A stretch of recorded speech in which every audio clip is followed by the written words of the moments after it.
Imagine this. What if buying a modern fighter jet wasn't just about technology or price, but could directly affect a country's foreign policy, diplomatic freedom, and national sovereignty? That's exactly where Indonesia finds itself with the F-15 fighter jet, a decision that isn't just about a defense platform but about the nation's long-term strategic vision. Recent developments show that the chances of Indonesia acquiring the F-15CX are rapidly decreasing.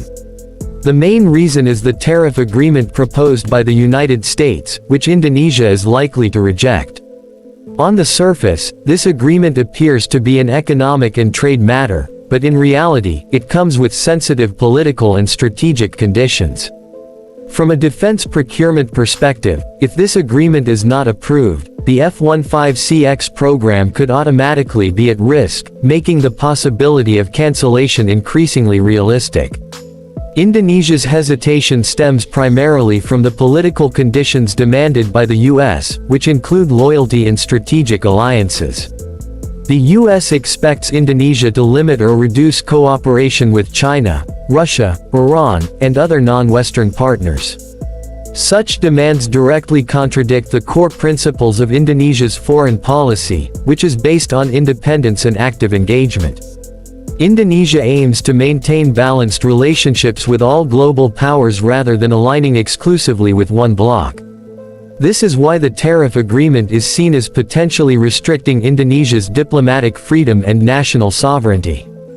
For a country that follows a free and active foreign policy, maintaining balance between East and West is essential.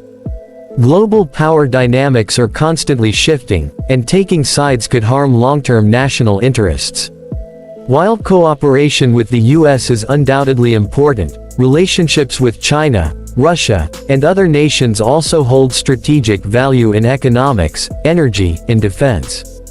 Being forced to choose one bloc could weaken Indonesia's position as a non-aligned and sovereign state. Looking at the regional context, the U.S. has successfully persuaded countries like Malaysia and Cambodia to agree to similar tariff arrangements. These examples are now being used to pressure Indonesia, but the country's geopolitical position, economic capacity, and regional role are entirely different. Accepting conditions that could compromise political sovereignty for the sake of acquiring a single fighter jet would be an unwise move.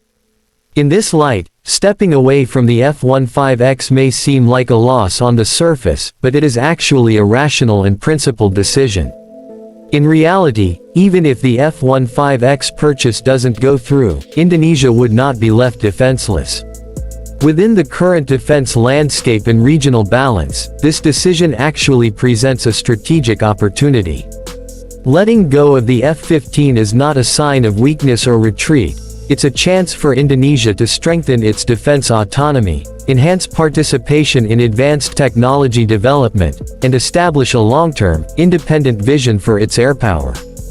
The real question isn't whether the F-15 will arrive, it's how Indonesia wants to position itself in the future of aerial defense.